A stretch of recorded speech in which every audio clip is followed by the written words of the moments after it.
Monsieur le ministre.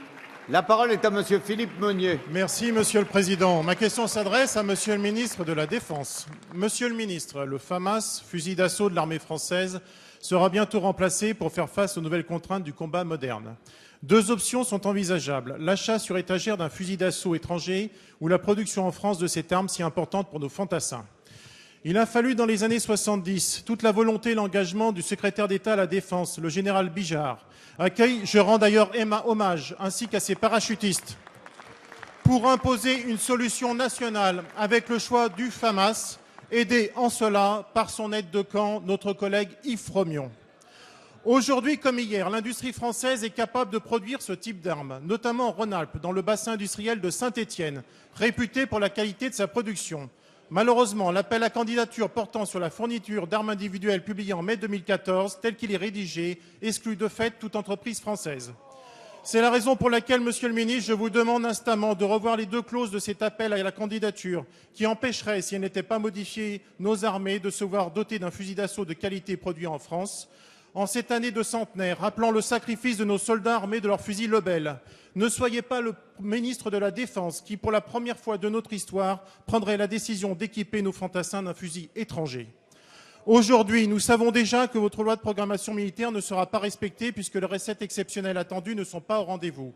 Essayez au moins, Monsieur le ministre, de tenir votre engagement à l'égard de nos PME françaises, essentielles pour notre industrie de l'armement, notre indépendance et nos emplois. La parole est à Monsieur Jean-Yves Le Drian, ministre de la Défense. Monsieur le député Philippe Meunier, merci de cette question très précise, très technique. Je voudrais tout d'abord vous dire que, contrairement à vos propos, la loi de programmation militaire 2014-2019 sera intégralement respectée et que le président de la République, lors du Conseil de défense qui s'est tenu le 2 juin, a rappelé son engagement pour le maintien de la trajectoire financière. Je tenais à vous le rappeler et je l'ai déjà dit ici. Alors vous appelez mon attention sur la succession du fameux FAMAS. Il est inscrit dans la loi de programmation militaire et la réalisation devrait intervenir en 2016 pour les premières livraisons en 2017 pour un total de 21 000, on appelle AIF, armes individuelles du futur. Et nous avons dû, conformément à la réglementation, faire un appel d'offres européen, puisque avec les nouveaux dispositifs, nous sommes tenus à cela. Je constate par ailleurs qu'il y a une quinzaine d'années, les entreprises françaises qui pouvaient produire directement ce type d'armement, le FAMAS, ne le font plus ou ont été fermées.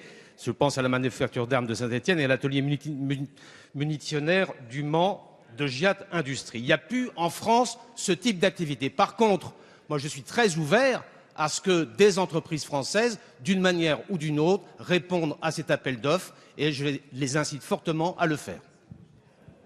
Merci.